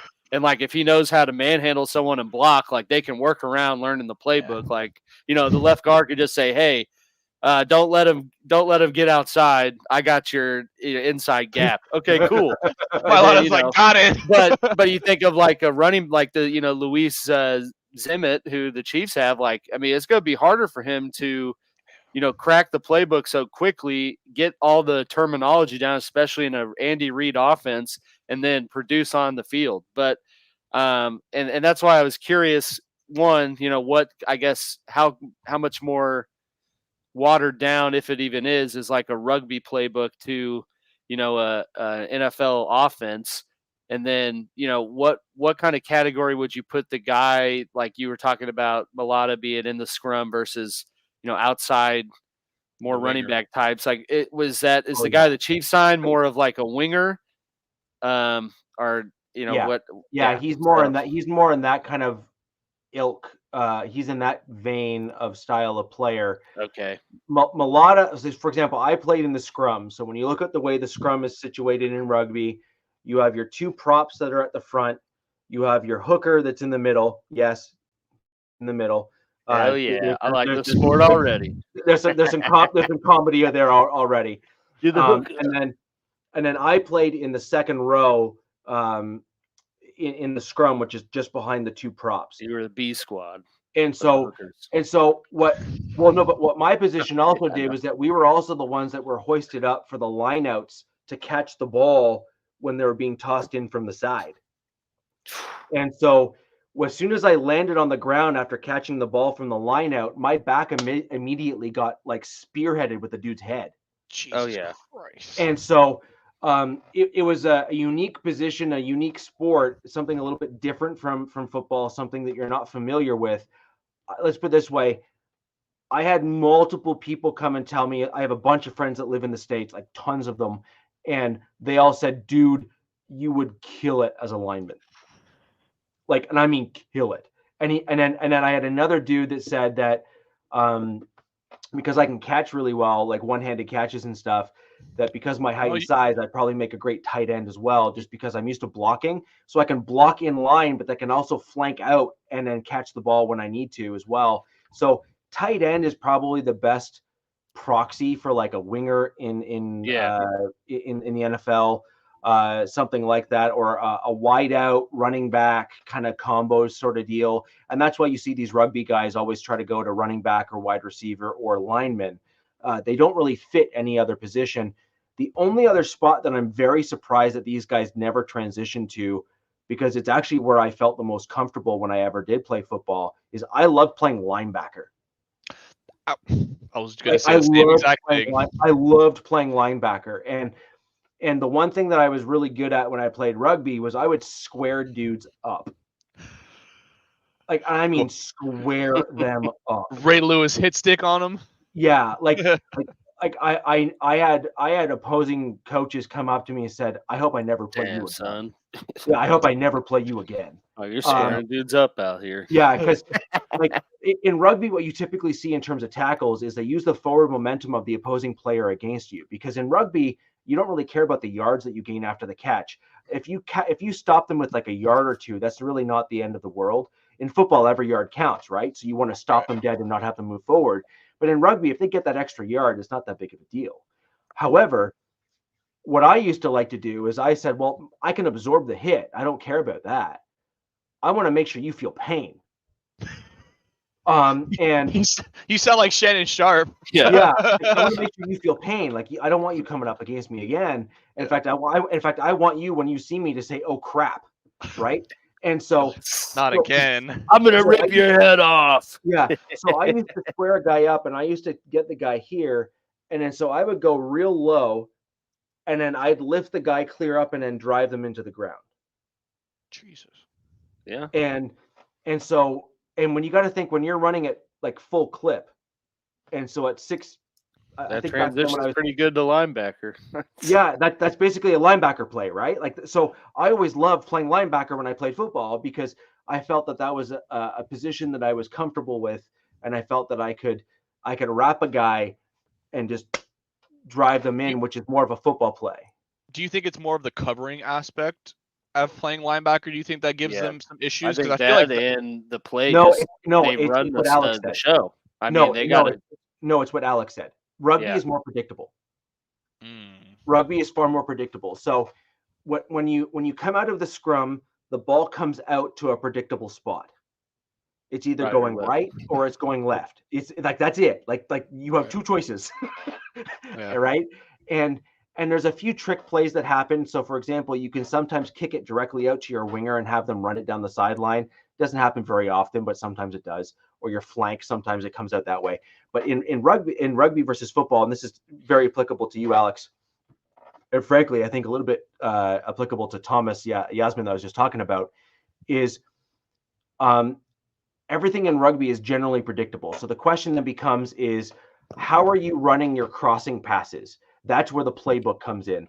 Who are you lining up in the backfield in terms of size, speed, combinations? How are you then going to address the knockdowns where you kind of knock the ball and kick it forward? Who's going to be on the field at that point? Who's going to be the recovery guy? Who's going to be the one that's then going to receive the pass when they get it at the other end of the field, so on and so forth. And that's Aussie rules football. I actually played British rules, which is there is no kick forward. You typically don't have that. You generally only end up with just passing, which is kind of the difference between Aussie and non-Aussie rules rugby. Most of these football players come from Aussie rules. So what I'm hearing is for that position in particular, you're not using a ton of your instincts because, like you said, the ball where it's going it's kind of predictable where it's going, and very rarely does it go somewhere that it's not supposed to. So I think that is probably, if I were to guess, that would probably be, I think, the hardest transition for them, because playing linebacker is very instinct driven. Yeah, it's very about kind of you don't see them transition to it. That's my point, right? That's why you don't see them transition to it. But it's also why I'm a bit surprised, because running back is a very physical position. I will say, from what I've seen at the NFL level, I would argue that I've had to fight through much tougher crowds in rugby games. I'm sure. You see the highlights, Alex. Like when you watch it, it's like dude, there's like 9 dudes jumping on the guy's back. Yeah. They don't blow the whistle after no forward progress. And there's no like padding or anything to use to help block those guys. So it's just a bunch of bodies, Yeah. And so like other things that take place in rugby is you'll get blindside hit across the back of the head or side of the head. You'll get a dude that'll come and literally just start uppercutting you to the gut when no one's watching. Like all that stuff happens. The goal is as long as you don't get caught, it's fine. What's that one movie where the dude's like running the ball and he has the gun and he's just shooting everyone? It kind of sounds like that's what rugby's like.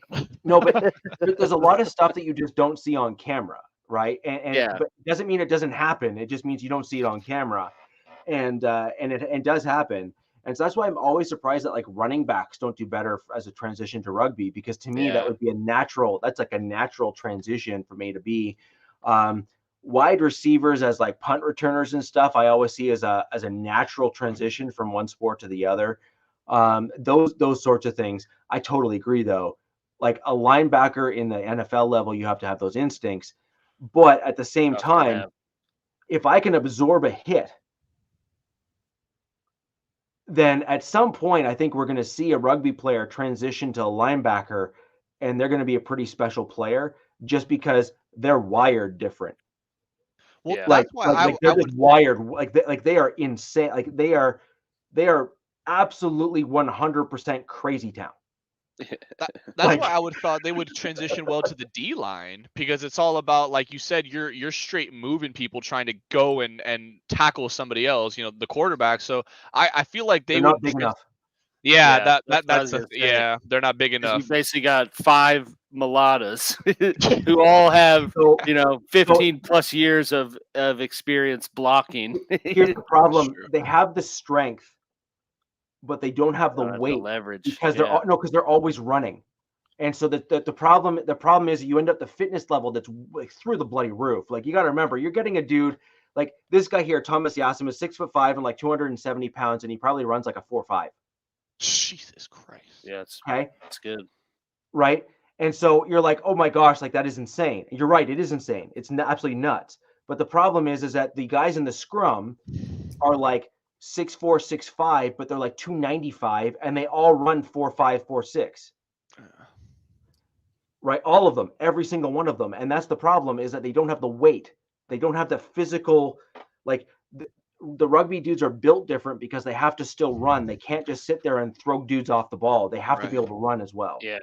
Yeah, and I think like you said too, Alex, the technique that a lot of these O linemen now, the footwork, I feel like is a really big part of it as well, especially those tackle positions. And that's why it's the premium position. Everybody tries to find the next Trent Williams. And I mean, at the higher level you get, the more it's like, oh, just be physical, just be physical and hit this gap. It's like, yeah, I mean, that's great. And that's what you can only say that for so long. Yeah. You also got this dude across from you who is the best athlete and squats, 800 pounds and has been doing it for 10 plus years. So yeah, it makes it harder. That's true. But yeah, I just got a little rugby rundown there. Yeah. Yeah. So that's really the difference, and that's why I said to you when you guys first signed him, I was like, he's going to be a great return guy in my opinion, because I think that he's got the ability to run through tight spaces. He'll have the ability to get skinny. He'll hold onto the ball. He'll hold onto the ball when he gets hit, because that's what you're trained to do as a rugby player, and especially a dude that's played as often as much as he has. And not only that, it's not like he was like some scrub. No, he's at like the highest level. He was like the best of the best, right? Yeah. And so like the dude's gonna hold onto the ball. He's not gonna fumble the ball. I do think that what you're gonna end up with a dude like that, though, is he's not used to other guys, including himself, wearing an exoskeleton. Yeah. And that's a transition in and of itself. Like for me, I found that when I played hockey and when I played football, I felt that both pads in both sports were very restrictive. And I had difficulty seeing just the outside peripherals, which obviously playing rugby allowed me to see like everything. Yeah. But then when the helmet went on, I was kind of like blocked from seeing like the immediate sides. And that took a lot of getting used to from a transitionary, like a sport perspective. And I just think a lot of people don't recognize that there are differences between the sports, but the toughness is going to be there. The grit will be there. And I think that's the one thing you're going to see is, it could be a good thing or a bad thing, I don't know, we'll see, is he probably will never go down on first contact. You love that as a kick of a kick returner or punt returner. Yeah. But the problem is that going to lend itself to him holding to the ball and then a dude's shoulder pad knocking his hand? And I mean, I don't care who you are, hard plastic is hard plastic. Yeah. Right? And it can force your hand to force your hand to kind of do one of these, even just because you're not used to it. And instinctively, your body's like, what is happening? Yeah, it kind of wants to do that, right? And so that'll be an interesting piece, I think, for the Chiefs as well. Now, is he a tryout player, or did you just outright sign him? No, they signed him. Yeah, they signed 2-3-year deal. Yeah. Okay. And I mean, so far, pretty good. I mean, Andy Reid's talked about him a few times, and basically kind of raved about how impressed he is with how much he's picking up already. So, certainly excited about it. But yeah, that'll be a big tell. But I mean, I think back in recent years, there's been other guys that I think kind of have a similar rugby skill set that, I think of the guy with like Dwelly or whatever that the 49ers signed. And then didn't hear anything about him. And so that's why I'm kind of like, I don't know if they're talking about him now just to try to hype him up or if it's actually something. So it'll be exciting to see for sure. Yeah. Yeah, I agree. I actually think the better transition is going to be someone like a Thomas Yassam or someone like the gentleman we were talking about before, Malaka. Those are the dudes that are going to transition better. Those are the position groups that are going to do better at the NFL. They're used to moving. They're used to being nimble. They're used to, like, the thing with the rugby scrum is you have to constantly churn and move your feet. You have to, like, that is not an option. And so I actually think that the alignment is probably even a better transition to the NFL, just because you're within a box. Yeah. And as long as you can own the telephone booth, you're good.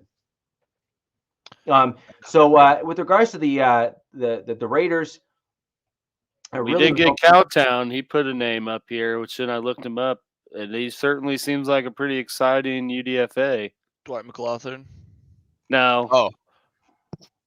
Dude, kick returner mostly, but listen, I mean, this is the stats I got on this guy. So he averaged 32.3 yards per return. God damn. And was clocked running 22 miles an hour. Like, that's pretty good. A velociraptor. Damn. Yeah, just that's, they also they are not excited about that. What's his size? I can't imagine very big. I don't know though. I'm gonna guess. There's my blind guess. About 5'9", $190. That's my guess. 5'9", $190. Oh, Richie's gonna be on the prowl with that. 5'10", $180. So I was pretty damn close. Not bad. Okay. With that speed, that's not bad at all. That's not awful, actually. No. They played at Mississippi State. I mean, that's football. That's a good prospect, and then the next question there is, can the returner then transition to polish route running and some other things, because that really makes him an incredibly valuable asset to the team. Can he pull the Tyreek route?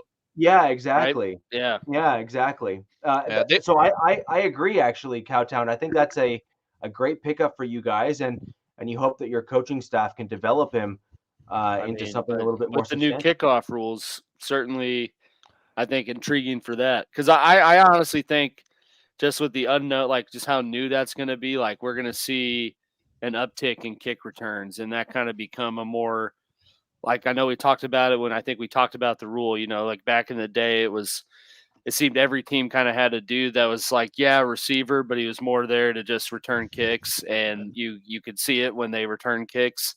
And, I think we're going to get back to that. So, that's why we see in teams kind of stress that and get return guys. And I think he'll have a pretty good shot to contribute early and often in that regard. I like the new kickoff rules, because I feel like they bring back that third side of football that people often forget. It's offense, defense, and special teams are the three phases of football, and we see time and time again that special teams is a big part of why teams win. Special teams, special plays, special players. It's a big reason why some of these teams are bounced from playoffs or bounced from the Super Bowl. And we see it. I mean, you go back to the Ravens Super Bowl, that Jacoby Jones kickoff or kick halftime. Yeah, that was the dagger. They won by a touchdown. It was that touchdown they got coming out of the half. So I feel like it's going to be great for the game to finally have this third phase that's often overlooked finally have a big impact. Yeah. So really, the last returner that we really had that had a name for himself still in the league, Cordell Patterson, right? No, Cordell Patterson, right? Like he was the last guy that really had that name for himself as being a difference maker. And frankly, Bill Belichick was really the one dude that really valued special teams in a huge way, and he really practiced all of them later. Yeah. Now when you look at the one that really defined in many regards kind of what a returner could do for you in terms of Devin everything, Hester. you're talking Devin Hester. You're like that's Dante Hall, maybe. I don't know. No, I'm kidding. I'm joking. But yeah, no, Devin Hester for sure. Like let's just be real. Like that's who you're thinking of when you first hear like return guy, right? And look at the Super Bowl. I mean, they went to the Super Bowl and he returned a kick, and that Bears team was like, that was a big reason why they were in it. Yeah. So I think the league is trying to make that whole area and phase of the game a little bit more relevant again, because I think they also realize that there's an increased fan base that's come in because they have a lot of whiz bang in terms of the offense. But then I also think that they recognize that special teams, when you return for a touchdown, is whiz bang as well, right? Like there's a lot of like, oh my God, did you just see? did you just see that? And I think that those make for equally impressive highlights. And I think the NFL is really trying to go for the clippable social highlight reel stuff that they really want to be able to promote and highlight out there. I'm just going to wait just a couple more minutes here, guys. Any other Raiders fans that would like to post some of their favorite UDFA players that the Raiders have brought in? I want to maybe get a little bit more on the Raiders side here if we can. I agree. Bring a Rick, QB in. I agree, Rick. The Raiders did get some great help in the trenches, 100%. In fact, I covered that earlier in the podcast. I think we all basically agreed with that as well. Some super, super interesting UDFAs across the board in our division. Overall. They got Gus Bradley's son, QB, UDFA. Yeah, they did.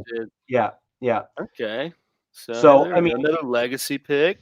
Yeah, and what will be interesting is to see if Gus Bradley's son was a pickup as a bring into culture, and then maybe transition to coach sort of thing.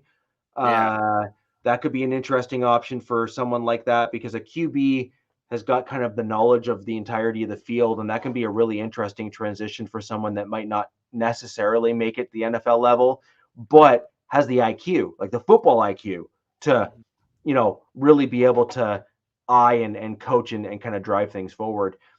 They did bring in Jalen Guyton as well. Yes, they did. Former Charger. They did sign him to a 1-year deal, I believe. So just another deep threat, speedy guy, was good with Herbert. So, just another weapon, another body in training camp. Yeah, I'd say just looking at the look like there's 17 guys here is kind of just like spray across the board at all positions. I mean, you can tell, which I think that's kind of the UDFA class you want when you're trying to change a culture and get guys in the building that kind of will drink the Kool-Aid a little bit. I see a lot of linemen, so maybe I know Coker from TCU is one that people talked about might have a chance and a tackle. So I think that's, like I said, kind of the UDFA class you would want. Culture changing. Yeah. Culture changing guys that can buy into the new coach's regime, guys that want to they want to be Raiders, the guys that want to kind of go down that direction and do those sorts of things. I completely agree, especially when you are trying to change how the team was run and viewed from the previous regime that did not do very well.